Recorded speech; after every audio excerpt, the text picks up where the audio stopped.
드라마 참교육 여러분 정말 재밌게 보셨죠? 저도 참교육에서 있었던 에피소드 중에 제가 실제로 수행했던 사건과 굉장히 비슷한 사건이 있어서 방송에서 소개해드렸는데 그 사건이 다시 또 뉴스로 보도가 되어서 제가 이렇게 방송을 직접 키게 됐습니다. 방송에서는 좀 간략하게 말씀을 드렸는데 한 고등학교에서 선생님이 한 여학생의 등을 맞았다는 이유로 징계위원회에서 해임 결정을 받은 사건입니다. 그런데 물론 이 사건은 징계뿐만이 아니라 경찰서에 고소가 되고 그리고 최종적으로는 기소유예 처분까지 받았던 사건인데 징계위원회에서는 오히려 아니 왜 기소유예에 대해서는 다툼이 없었냐, 그러니까 선생님께서는 문제를 더 크게 일으키고 싶지 않아서 문제를 제기하지 않겠다라는 마음으로 덮고 넘어갔는데 또 그게 이렇게 발목을 잡게 된 거예요. 그래서 이 선생님은 징계위원회에서도 7종일간 억울하다라는 걸 피력했지만 사실 이 억울하다 아니면은 내가 아니다 이 말 한마디로 또 사건을 뒤집기가 매우 어렵거든요. 그런데 이 사건으로 이제 징계위원회에서는 해임 결정을 내린 거예요.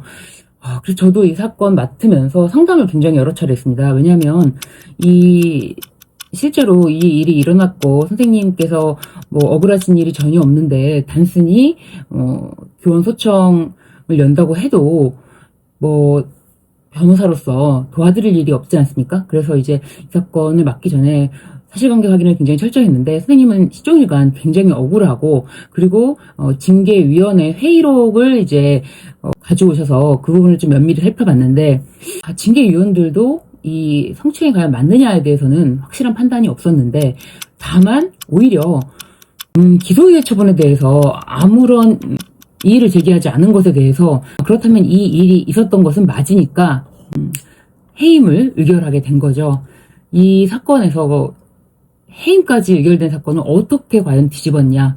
교원소청 심판도 마찬가지로 증거가 제일 중요합니다. 증거 없이는요 어떤 사건도 해결할 수가 없는데요.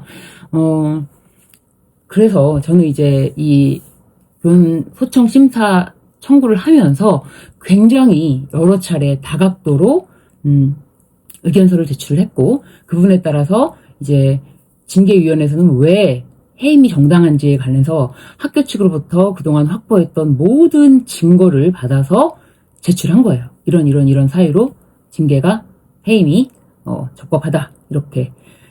그런데 기록을 하나하나 살펴보다 보니까 이 수백 페이지에 달하는 이 증거 확인 작업이 굉장히 좀 세세하게 검토가 필요했는데 왜냐하면은 이게 여러 번 복사한 증거기 때문에 복사를 하다 보니까 굉장히 글이 흐린 거예요. 그럼에도 불구하고 진짜 제가 눈이 빠지게 검토를 했죠. 그런데 결정적인 증거를 하나 찾게 됐습니다.